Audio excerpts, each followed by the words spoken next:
This is several months in the making, several years in the making, several decades, several centuries, and I am honored and moved to be here today in front of you. Black and brown bodies have been slain, sold, marginalized, and made invisible since 1490.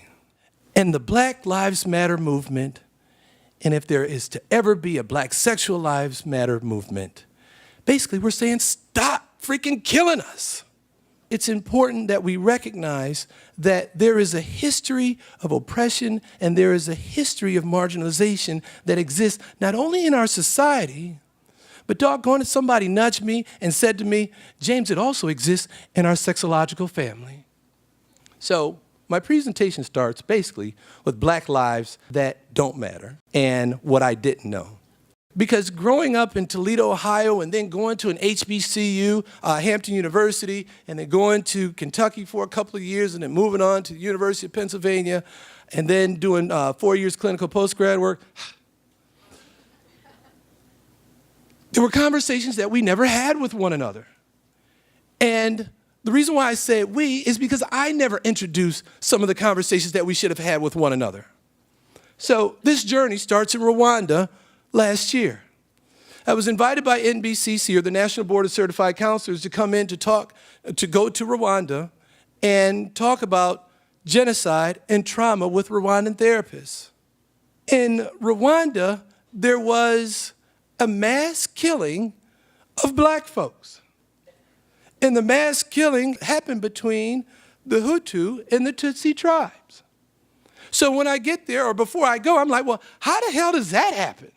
Where you got Black folks killing Black folks?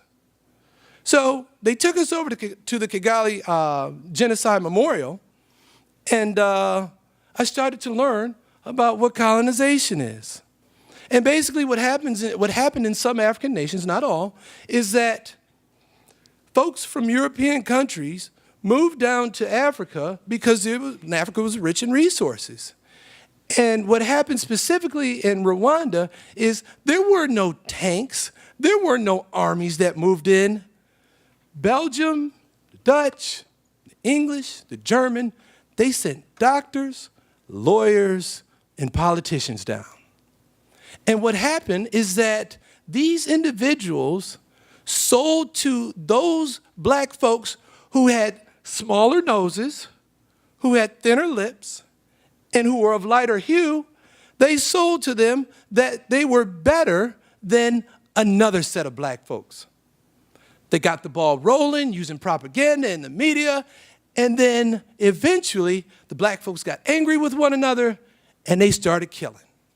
So when I went to the Kigali Memorial, it blew my mind away. Because you see where the cement is raised, underneath the cement is 300,000 Black bodies slain. I was moved. Not so much that it was all Black folks, but somewhere down the line, in 28 years of schooling, nobody freaking said anything about it. So they say, well, how is it that genocide fits into sexuality education? We can talk about negotiating conflict. We can talk about how masculinity is constructed, how identities are constructed. We can talk about how relationships are formed, maintained, and severed. We can talk about all of that. But for some reason, during all those years of schools, nobody freaking talked about it. Get my blood boiling. And if my blood is boiling, please understand and accept that it's only from the winds of my ancestors who have allowed me to be here at this moment. And so when I speak passionately about this stuff, please give me some space. We all know that the Black Lives Matter movement started at the death of Trayvon Martin a few years ago. But I'll be doggone it. We've known that Black folks been getting killed since day one. And it wasn't until social media came out and we had this big brouhaha about this Black boy getting into a fight with this man down in Florida that Black Lives Matter started. Good for them. Well, for some people of color, being black is synonymous with being vigilant. Being black or a person of color is synonymous with being resilient. Being black or being a person of color is also synonymous with protest. That you cannot be a person of color and not be willing to fight for those people who are with you and those people who will come behind you.